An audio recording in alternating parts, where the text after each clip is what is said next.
যত রাত হবে, যত গভীর রাত হবে, তত আমার রবের অফিস আরো খোলা থাকবে। আমার রব গভীর রাত্রের কথা বলেছেন, হে গোলাম তুই আর আমি আর তুই কেউ নাই। এই গভীর রাত্রে একবার উঠে যা, বিছানা থেকে উঠে একবার চোখের পানিতে বলা রব্বানা ফাগফির লানা যুনুবানা। এত লম্বাও যদি তুমি না পারো, মূর্খ হও, শুধু রব্বানা বলে চোখের পানিতে একবার কেঁদে দাও। যখনই তুমি কেঁদে দেবে, আমি রব এত মেহেরবান, ওই গভীর রাত্রিতে জেগে আছে শুধু তোমার গুনাহকে মাফ করার জন্যে। কখন আমার গোলাম আমাকে ডাকবে? বিশ্বনবী বলেছেন, কঠিন কিয়ামতের দিনে রহমতের ছায়া থেকে থাকবে রে, যে আল্লাহর ভয়ে গভীর রাত্রিতে উঠে চোখের পানিতে কাঁদে। ওয়ারাজুলুন যাকারাল্লাহ খালিয়ান ফাফাজাত আইনাহু, যে গভীর রাত্রিতে কাঁদবে আল্লাহ তার গুনাহকে মাফ করে দেবেন। যতদিন পর্যন্ত পশ্চিম দিকে সূর্য না উঠেছে আপনার গুনাহ মাফ হবে না, এ কথা পৃথিবীর কেউ বলতে পারে না। আপনি যতবার গুনাহ করবেন, যদি মাফের সময় আপনার ইখলাস থাকে, যদি মাফের সময় তওবার সময় যদি ইখলাস থাকে, আমার রব প্রতিবার মাফ করবে। একটা লোক দিনে 70 বার গুনাহ করার পর যদি 70 বার ইখলাসের সঙ্গে মাফ চায়, আল্লাহ কোনোটাই না করবেন না, মাফ করে দেবেন। এরই নাম হচ্ছে রব। তিনি আমাদের রব, তিনি হলেন রব্বানা। আমরা রবকে চিনি না, খালি আল্লাহর পরিচয়টা নিয়ে একদিন গবেষণা করি। জি, আমার মসজিদে আল্লাহ আস্তাগফিরুল্লাহ লা হাওলা ওয়ালা কুওয়াতা ইল্লা বিল্লাহ, আমার দ্বারাও ভুল হয়ে গেল কথাটা। আমার মসজিদ এই জন্য বলছি যে মসজিদটার দায়িত্ব আমাকে দিয়েছেন আল্লাহ, যে তুই গোলামি করবি যতদিন থাকবি। তো মুয়াজ্জিন আছে, তো 4 বছর না 5 বছর হলো ইসলাম কবুল করেছে। কলা বিভাগের ছাত্র, 8-এর ছাত্র, সারা জীবন মূর্তি বানিয়েছে, সারা জীবন মূর্তি বানিয়েছে। তো যখন প্রথম কালেমা পড়বে আমার কাছে খবর এলো, তো জিজ্ঞেস করছি যে কি হলো। ওর নামটা ছিল সনাতন, সনাতন, হ্যাঁ, নাম রাখা হয়েছে সুলাইমান। তো ওকে জিজ্ঞেস করা হলো যে তুমি মুসলমান হবে কেন? বলছে মৌলভী সাহেব একটা জিনিস বুঝে আসছে না আমার, যে আমি বানাইছি ওকে, তা ওর আল্লাহ আমি না ও আমার আল্লাহ? আমি যাকে বানাবো আমি তো তার আল্লাহ হব। তো এটা গোলমাল লাগছে। বেশ অনেক কিছু কথা বললো, এজন্য আমি ফিরে এসেছি। আল্লাহর ব্যাপারে আমাদের কোনো গবেষণা নাই। একটা নবী দীর্ঘদিন গবেষণা করেছেন, সে কে? হযরত ইব্রাহিম আলাইহিস সালাম। চাঁদকে আল্লাহ বলেছে, সূর্যকে আল্লাহ বলেছে।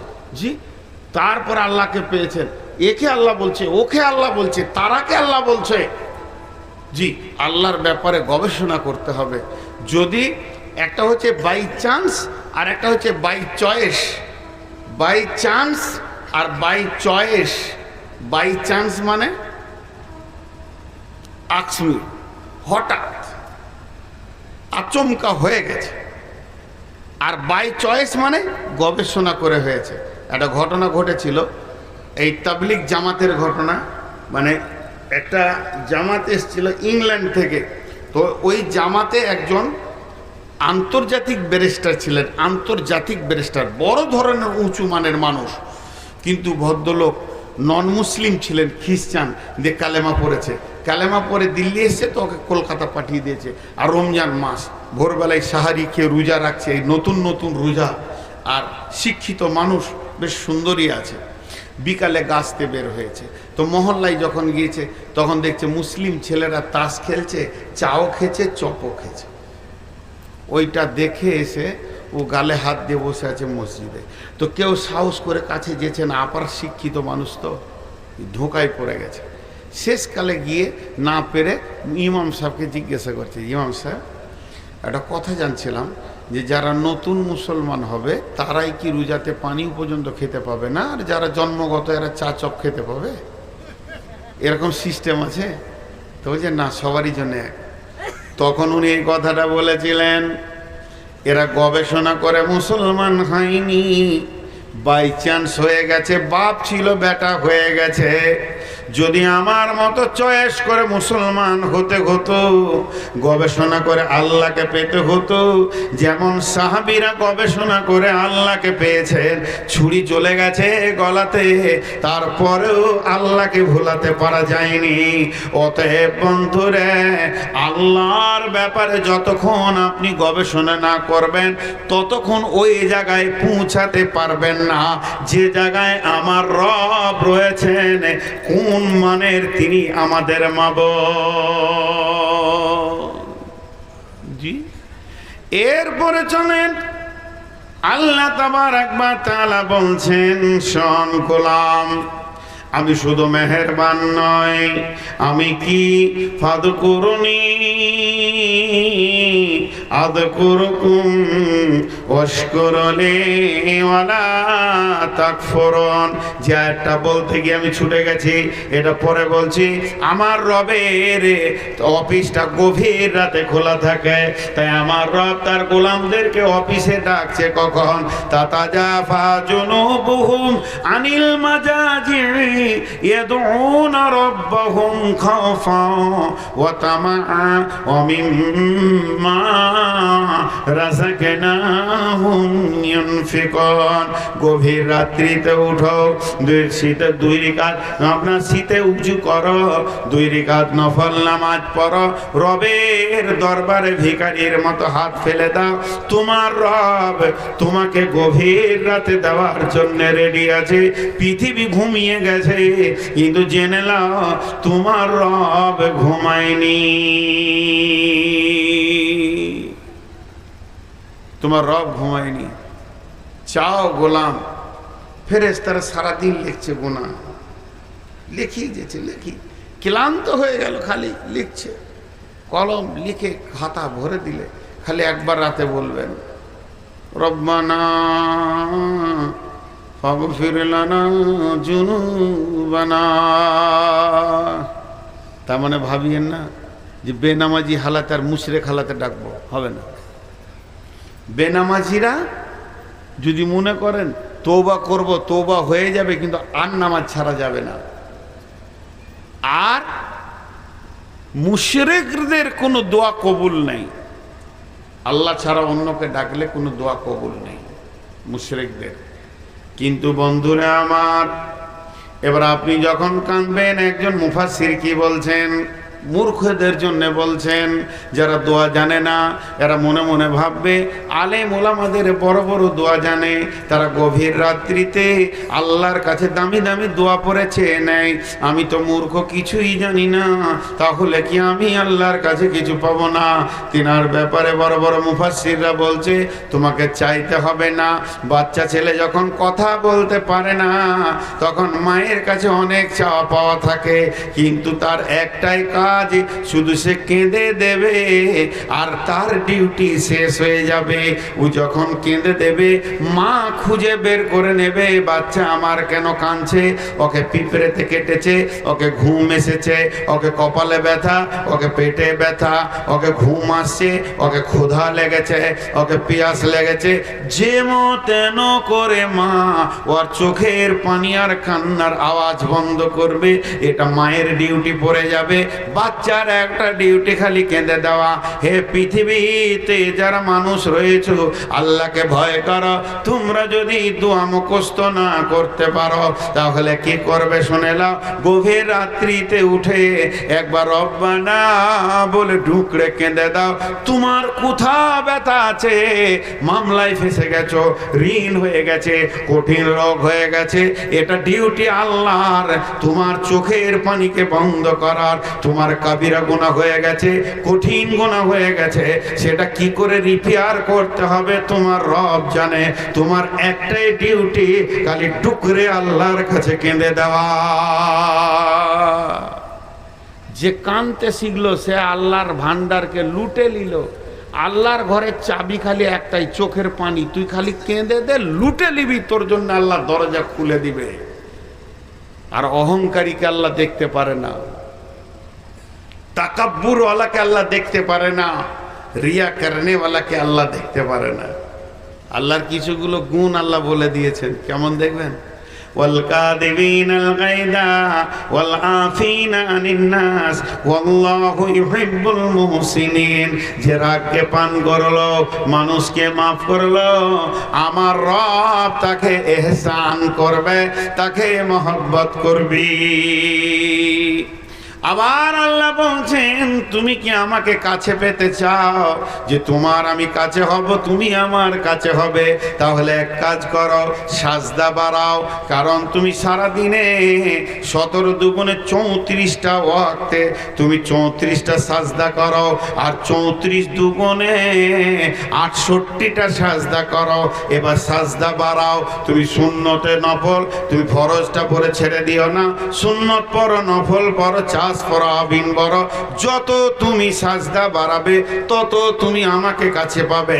আল্লাহ কোরআনে সূরা ইকরার মধ্যে বলেছেন, ওয়াসজুদু ওয়াকতারিব, সাজদা করবি তো আমাকে কাছে পেয়ে যাবি। আবার আল্লাহ সূরা বাকারায় বলছেন, সঙ্গে রাখবি কি আমাকে বল, সব সময় তোর আমি ডানে বামে থাকবো। ইন্নাল্লাহা মা'আস সাবিরিন, আমি আল্লাহ ধৈর্যশীলদের সঙ্গে রয়েছি। এইভাবে আমার আল্লাহ বলছেন, আমার মহব্বত তুই নিবি কি বল, তোকে আমি ভালোবাসবো। কুল ইন কুনতুম তুহিব্বুনাল্লাহ, আমার নবীকে আল্লাহ বলছেন, নবী হে আমার গোলামদেরকে বলে দাও, তোমরা যদি চাও আল্লাহ তোমাদেরকে ভালোবাসবে, তাহলে একটা কাজ করো, ফাত্তাবিউনি, তোমরা আমার ইত্তেবা করো। কারণ এই নবী মুহাম্মদ মডেলটা আল্লাহকে ভালো লেগেছে। নবী মুহাম্মদ সাল্লাল্লাহু আলাইহি সাল্লামের দাড়ি ছিল, নবী মুহাম্মদ সাল্লাল্লাহু আলাইহি সাল্লামের আপনার কি না মানে চুল একরকম ছিল, নবী মুহাম্মদ সাল্লাল্লাহু আলাইহি সাল্লামের পোশাক, নবী মুহাম্মদ সাল্লাল্লাহু আলাইহি সাল্লামের খাওয়া উঠা বসা পেশাব পায়খানা যেমন ছিল, তুমি ওই রকম নকল করো। যখন ওই রকম নকল করবে তা আল্লাহর প্রেম তোমার দিকে দৌড়ে আসবে। আল্লাহ তাবারক ওয়া তাআলা নিজেকে দেওয়া এবং চা পাওয়ার অনেকগুলি আয়াত ব্যবহার করেছে। তাই আমার আল্লাহ বলছেন, ফাদকুরুনি আযকুরুকুম ওয়াশকুরুলি ওয়ালা তাকফুরুন। এখানে 4টা কথা বলছেন, আমাকে স্মরণ করো গোলাম রে, তুমি আমাকে যতবার স্মরণ করবে আমি তত 10 গুণ দিয়ে তোমাকে স্মরণ করব। তুমি একবার বলবে আল্লাহ, আমি 10 বার বলবো লব্বাইক বান্দা, লব্বাইক বান্দা, লব্বাইক বান্দা। তোমাকে একবার বলতে যে সময় লাগবে আমাকে 10 বার বলতে অত সময় লাগবে না। তুমি যদি আমার দিকে হেঁটে এসো তো আমি দৌড়ে যাব। ফাদকুরুনি আযকুরুকুম ওয়াশকুরুলি, তোমাকে যেমন রেখেছি, গরিব করেছি, ল্যাংড়া করেছি, খোঁড়া করেছি, কানা করেছি, তোমাকে ভিখারি বানিয়েছি, এর ওপরেই তুমি শুকর করো। ওয়ালা তাকফুরুন, খবরদার আমার বিরুদ্ধে তুমি মুখ খুলিও না। কত কথার আল্লাহর জন্য বলবো। শুধু একটা বিষয়ের ওপর আমি তখন থেকে কথা বলছি, সেটা হচ্ছে যে আল্লাহ, আল্লাহর পরিচয়, আল্লাহকে আল্লাহর মতো করেছে না, আল্লাহকে আল্লাহর মতো করেছে না। ওমা কাদারুল্লাহ হাক্কা কাদরিহি ওয়াল আরদু জামিয়ান কবজাতুহু ইয়াওমাল কিয়ামাতি ওয়াস সামাওয়াতু মাতবিয়াতুন বিয়ামিনিহি সুবহানাহু ওয়া তাআলা আম্মা ইউশরিকুন। একটা মহিলা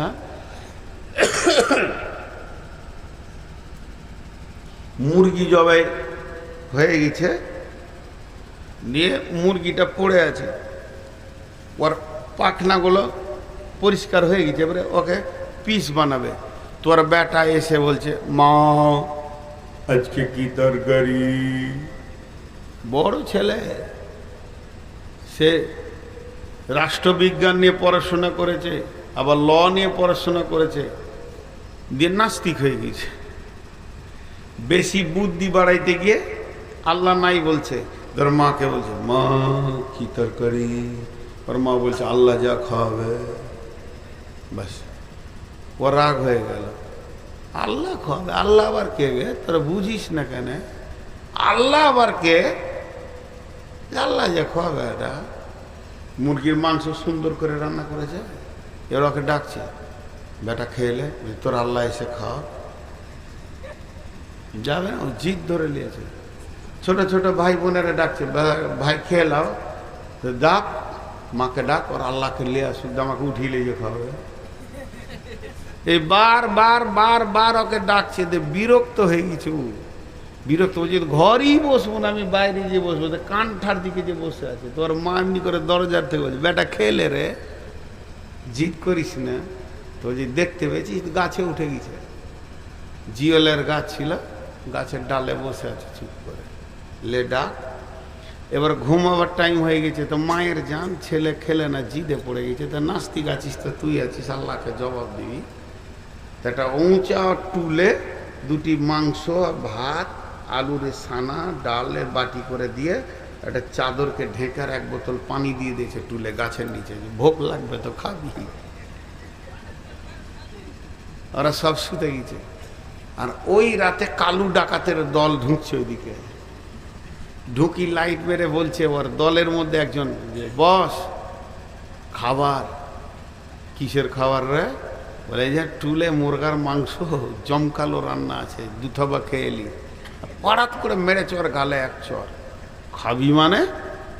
ভাতে যদি পয়জন থাকে তো সব কটা ধরা খাবো। এখানে কোনো কুবুদ্ধি আছে? নিশ্চয়ই কেউ কুবুদ্ধি করেছে। দেখতো কেউ আছে নাকি? তো লাইট মেরে দেখছে জিয়ালের গাছে বসে আছে। তাহলে এই শালার কাজ। উঠেছে, পিস্তলটা আর কানের কাছে ধরে বলছে, নাম শালা, তুমি শালা বিষ মিশিয়েছ, তুমি খাও, আর নাহলে গুলিয়ে মেরে দিব।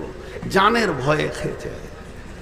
ঘরে এসে জমা, তোর আল্লাহ কত শক্ত গে, কেউ যদি না খাই তোকে পিস্তল দিয়ে খোয়ায়। বলছে এতক্ষণে তোর বুঝে এলো? লাত না খেলে নাস্তিকদের বুঝে আসে না আর কি। এই যে আসাদ নূর, ও নাস্তিক লয়, খবরদার নাস্তিক বলবেন না। ও একজন পাক্কা বেঈমান, ইসলামের শত্রু। নাস্তিক যদি হতো তাহলে মূর্তির বিরুদ্ধেও বলতো। নাস্তিক হলে ও জানে যে মূর্তির বিরুদ্ধে বললে 5 লাখ দিয়ে বের করে দেবে ভারত থেকে। হ্যাঁ, ওদিক দিয়ে ঠিক আছে, তাল ঠিক আছে, যাতে মাতাল হলো। তো নাস্তিক লয়। অতএব ভাই, আল্লাহ যে কি জিনিস আমরা চিনি না, আমরা বুঝি না আল্লাহর ব্যাপারে। আল্লাহ বলছেন, ওয়াশকুরুলি ওয়ালা তাকফুরুন। পৃথিবীতে আমি বিভিন্ন শ্রেণীর বানাবো, কাউকে গরিব, কাউকে মালদার, কাউকে বেতিম, কাউকে মিসকিন, কাউকে ল্যাংড়া, কাউকে কানা, কাউকে খোঁড়া। এটা আমি আল্লাহ নিয়ন্ত্রক। ওকে কেমন করলে ও ঠিক থাকবে এটা আমি জানি। এর জন্য খবরদার আমার বিরুদ্ধে মুখ খুলবি না। যেমন রেখেছি ওই রকম থাক। এ ব্যাপারেও আমি আপনাদেরকে একটা ঘটনা শুনিয়েছি অনেকবার। আমি তখন বক্তা ছিলাম না, কেবল ফারেক হয়ে মাদ্রাসায় শিক্ষকতা করতাম। তো আনন্দবাজার পত্রিকা নিতাম প্রতিদিন।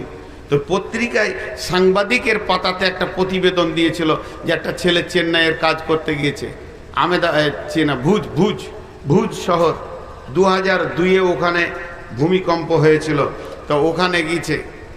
তা সেই ভুজ শহরে ও কি করছে, একটা ট্রেন লাইন, ওদিকে কোনো ট্রেন যায় না, দুদিকে কাটা, এমনি করে বাতি টাতি দিয়ে কার্টুন ফাটুন দিয়ে ঘর করেছে। তো ওইখানে মশারি টেঙে থাকে। আর সারাদিন ঝালিয়ে মার্কেটে মার্কেটে বোতল, জুতা ছিঁড়া, প্লাস্টিক কুড়িয়ে বেড়ে ভাঙড়িগুলোকে দেয়। 100-200 টাকা হয়, মাসে 1-2 ঘর আসে, 2,500-2,000 হয়। সেই যুগে আমাদের বেতনই ছিল 600 টাকা 700 টাকা, সেই যুগের কথা বলছি। এই 1,500-2,000 নিয়ে বাড়ি আসে, এই জীবন। তো ও বলছে মুসলমান, তো নিজে পত্রিকায় দিয়েছে যে আমি ওই ঘরে যখন শুতাম তখন 10 তলা 15 তলা বিল্ডিং দেখতাম আর এসি বিল্ডিং, আর মনে মনে বলতাম মাবুদ আমি তোর গোলাম, কি গুনাহ করেছি যে আমাকে রেল লাইনের ধারে এখানে কেউ আসে না, পেশাব পায়খানার গন্ধর ভিতরে থাকতে হয়, সারাদিন নোংরা কুড়িয়ে তার ভিতরে আমার রুজি রুটি। আর এরা তোর কি এমন দামি কাজ করেছে, এসি গাড়িতে চাপছে, এসি ঘরে থাকছে, আবার প্রতিদিন ছেলে মেয়ে বিবি নিয়ে রয়েছে, আর আমি মাসে একবার দুবার যেছে। আল্লাহ আমি কি এমন অন্যায় করেছি?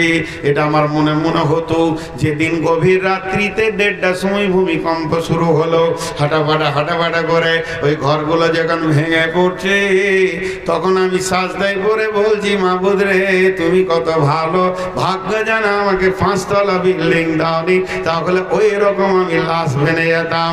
এর জন্য আমার আল্লাহ বলছেন ওয়াশকুরুলি ওয়ালা তাকফুরুন, তোকে যেমন রেখেছি ওই রকম থাকবে, খবরদার আমার বিরুদ্ধে কুফরি করবি না। একটা ছোট্ট কথা বলছি, আমরা আল্লাহর কাছে চাইছি, ধরেন এখন চাবো, হাত তুলে দোয়া বেদাত, তা হাত নামিয়ে বলবো জান্নাত তো বেশি দামি, দুনিয়া তো তার থেকে কোনো মূল্য নাই। এখন আল্লাহকে বলবো আল্লাহ আমাদের যতগুলো এখানে শ্রোতা বসে আছি প্রত্যেককে তুমি 10 লাখ করে টাকা দাও, ঘরে গিয়ে যেন গুনতে পারি বালিশের নিচে থাকে। আর আল্লাহ কোরআনে বলেছেন উদউনি আস্তাজিব লাকুম, তাহলে যদি আমাদেরকে টাকা দেয় তাহলে আরেকটা সত্য, আর যদি টাকা না দেয় এবার কি বলবেন? কোরআন আছে উদউনি আস্তাজিব লাকুম। আর আল্লাহ একটা জিনিসকে ঘৃণা করে, শিরক করা। কারো দরজায় যাবি না, গাছের কাছে যাস না, মূর্তির কাছে যাস না, পাথরের কাছে যাস না, আর কারো কাছে যাস না, আমার কাছে আয়। তাহলে আল্লাহর কাছে চাইলে খুশি হয়, অন্যজনের কাছে না চাইলে খুশি হয়। আর আল্লাহর কাছে না চাইলে রাগ করে, অন্যজনের কাছে চাইলে রাগ করে। তো সেই মাবুদ পরিষ্কার বলছে উদউনি আস্তাজিব লাকুম। এখন আমরা সবাই চাবো, বেশি নয় 10 লাখ করে টাকা। আল্লাহ তো অভাব নেই, কিন্তু হবে না। কেন বলেন তো? কেন বলেন?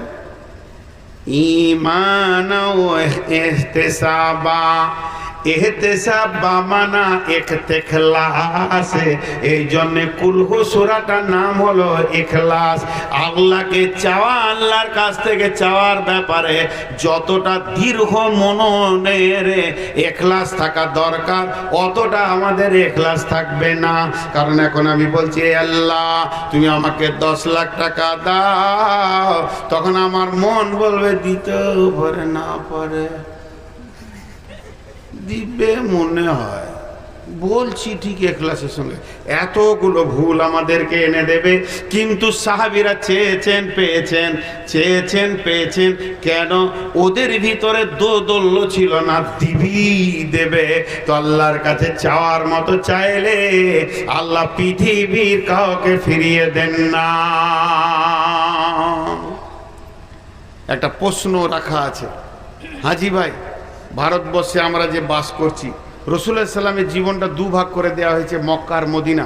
মক্কায় যতদিন ছিলেন, এই যে আমি হজে বা উমরাতে লোক নিয়ে যাই, ট্রাভেলস করেছি, তো ওখানে ইতিহাসগুলো আমি বলি। মক্কায় যতদিন ছিলেন ততদিন ইসলাম গোপনে প্রচার হয়েছে, আর মদিনা জীবনে প্রকাশ্য প্রচার শুরু হয়েছে। যতগুলি জিহাদ মদিনা থেকে হয়েছে। জি, এই জিনিসগুলো জানতে গেলে ভালো ভালো ট্রাভেলসে যেতে হবে। অনেকে দালালের সঙ্গে চলে গিয়ে জিন্দেগি বরবাদ করছে, আবার অনেকে সুবহানাল্লাহ বিহামদি আর বলবো না, জিপ হয়তো কেটে নেবে, বিভিন্ন বিজনেস ছেড়ে দিয়ে বিজনেসে নামছে।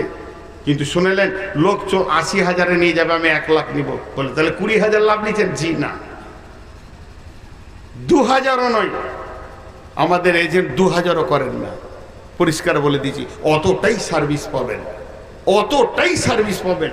আর যারা যেছে 80,000-এ ঘুরে এসে খালি কান মুলছে, আর যাবো না, 30 মিনিট 25 মিনিট হাঁটতে হচ্ছে খালি। তো যাক, ওদিকে আমি যাচ্ছি না, যাওয়ার ইচ্ছা থাকলে বলবেন। কিন্তু আমি যে কথাটাকে তুলে এত দূর পৌঁছে গেলাম, সেটা হচ্ছে চাওয়ার মতো করে চাইলে সাহাবীরা যেমন পেয়েছে আজও আমরা পাবো। ওই আল্লাহই আছেন, ওই আল্লাহই আছেন। তাহলে যে প্রশ্নটা থেকে গেল যে এখন আল্লাহ কি করছেন, এত যে মারমার কাট চলছে, কয়েকটা উত্তর আছে, শুধু একটা দিব। আমাদেরকে ভালো রেখেছেন আল্লাহ। কি করে ভালো রাখলো? খুব ভালো আছি। কোথায় খারাপ আছি? নবীদের জীবনে দুটো ভাগ, একটা মক্কা জীবন, একটা মদিনা জীবন। ভারতবর্ষের মুসলমানরা মক্কার মতো জীবন চালাচ্ছে, এদেরকে গোপনে গোপনে দাওয়াতের কাজ চালাতে হবে। আর বাংলাদেশ বলেন, ফিলিস্তিন বলেন, এরা মদিনা জীবনে পৌঁছে গেছে, এরা জিহাদ করছে এবং এরা শহীদের জন্য তৈরি হয়ে গেছে। বিধায় মুসলমান, আপনি ভাবিয়েন না যে আমাদের নেকি কম হচ্ছে। আমরা বদরের প্রান্তে দাঁড়িয়ে আছি, এখনো মহড়া চলছে, কখন লেগে যাবে কোনো ঠিক নাই। তবে আমার রব এখন কোন ডিউটি করছে?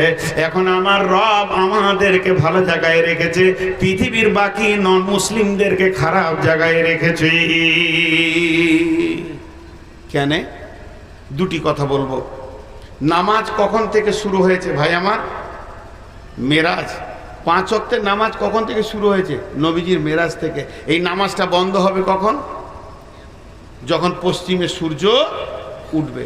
খতম হয়ে গেল নামাজ, আর পড়তে হবে না, আর আজান হবে না। ইসলামের জিহাদ কখন থেকে শুরু হয়েছে? ইসলামের জিহাদ শুরু হয়েছে বদর থেকে। ইসলামের প্রথম জিহাদ হলো বদর। এই জিহাদটা শেষ হবে কখন? সারা বিশ্বে খণ্ডভাবে চলতেই থাকবে। যদি জোহরের আজান না হবে, জোহর পড়বে কোথা লোক? যদি আপনার কিনা রমজান মাস না আসবে, রোজা রাখবে কখন তার গোলামেরা? যদি ঈদের নামাজ না আসবে, ঈদ পড়বে কখন তার গোলামেরা? যদি জিলহাজ মাস না থাকবে, হজ করবে কখন তার গোলামেরা?